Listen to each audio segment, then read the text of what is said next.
Lot of improvement has been there, and I've heard that there will be much more improvement coming forward. That is minimum 2500. These many years I was here and I can see the changes, a lot of good infrastructure, administration, lot of changes, and it's a full package, I can say. And I can vouch the place where we are standing. It is one of the world's best training place.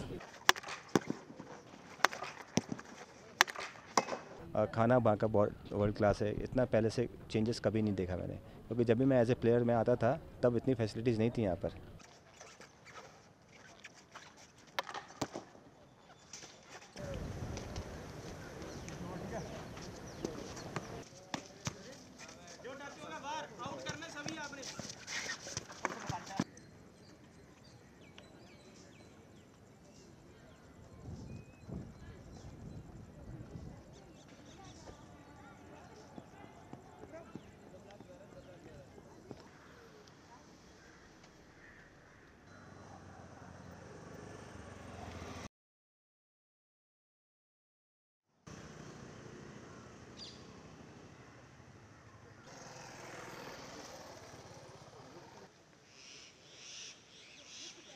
I just came here a couple of times, but मेरे पापा भी इधर थे जब उन्होंने volleyball खेल रहे थे, तब इधर आके इधर रुके थे साई सेंटर में. Back then it was very different. Lot of improvement has been there, and I've heard that there will be much more improvement coming forward. So I think सिर्फ मैं नहीं, but also hockey players, Olympic medalists have been here. They've been training here.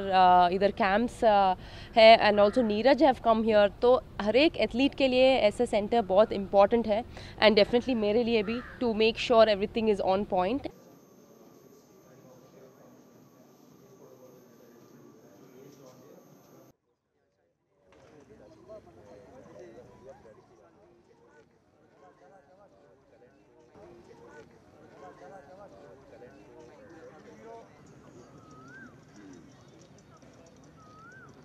Yeah, I'm extremely proud to say that I was a SAI NCOE Bangalore athlete, and I got India's first World Championship medal training here.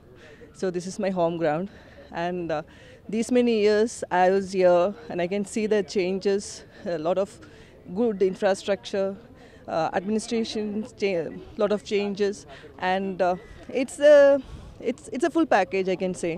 And a lot of athletes now, you can see the ground is packed, and hostel facilities improved, and training facilities improved, multiple athletic tracks, hockey tracks. So it is a kind of, I can say that the full entire change, and the performance also changed accordingly. The center can beat any world-class center. Definitely. Actually, I was there in Europe. I was there in America, and I trained almost every part in the world. And I can vouch the place where we are standing. It is one of the world's best training place.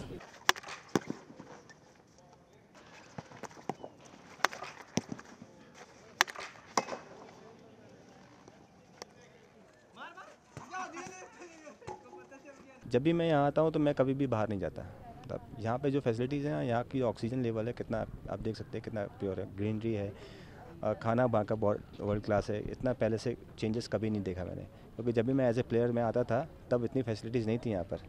Rehab centre नहीं था, extra gym नहीं थी players के लिए, एक ही gym होती थी common, इसमें सारे एथलीट जिम कर रहे हैं। रिहैब के नाम पे एक ही स्पा है और एक ही हाइड्रो है। तो अब हॉकी के लिए अलग है रिकवरी सेंटर और अदर एथलीट्स के लिए अलग रिकवरी सेंटर। तो अब कभी भी आपको वेट नहीं करना पड़ता, आप अपना टाइमिंग डालिए और वहाँ जाकर बुक रिहैब कर सकते हैं या फिर रिकवरी कर सकते हैं।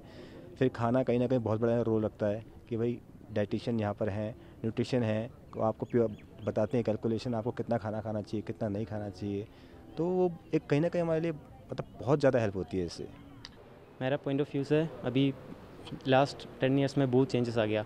अभी मेन चीज़ है इंफ्रास्ट्रक्चर। अब देखेगा तो मैं सारे कॉम्पिटिशन के लिए अदर कंट्रीज़ गया था, यूरोप, अमेरिका, जो सारे almost world standard Olympics training centre में गया था। जो अभी जो हमारा साइज सेंटर्स में जो भी मिल रहे हैं ना, वो सारे सेम ही है, जो बाहर जो भी इंटरनेशनल एथलीट्स को, फॉरेन एथलीट्स को मिल रहे हैं, जो सेम ही हमको इधर ही मिल रहे हैं। मतलब फैसिलिटीज़ का स्टैंडर्ड भी बढ़ गया, जो इक्विपमेंट्स सारे मशीनरीज, जो रिकवरी इक्विपमेंट्स, जो भी इक्विपमेंट्स आ रहे हैं उसका अवेलेबिलिटी बढ़ गया, एथलीट्स को ईजीली एक्सेसिबल हो गया। इन साई सेंटर्स में बहुत रिकवरी के लिए बहुत चीज़ें आ गया, और इंफ्रास्ट्रक्चर अभी देखेगा तो रिकवरी मेथड्स, सोना, स्टीम और जकूसी, और मेन चीज़ रिकवरी एक्सपर्ट्स ज़्यादा, फिजियोस। पहले कैसे था, एक ही सेंटर में मैक्सिमम 1 और 2 फिजियोस था, मतलब इतना सारे एथलीट्स के लिए 1 और 2 फिजियोस बहुत मुश्किल है, और मस्यूस भी ऐसा था 1 और 2 मैनेजेबल, तो रिकवरी बहुत कम था। अभी तो रिकवरी एक्सपर्ट्स और सपोर्टिंग स्टाफ का अवेलेबिलिटी बढ़ गया। फिर उसका इक्विपमेंट्स में पहले पता था ना, इक्विपमेंट्स की बढ़ गया।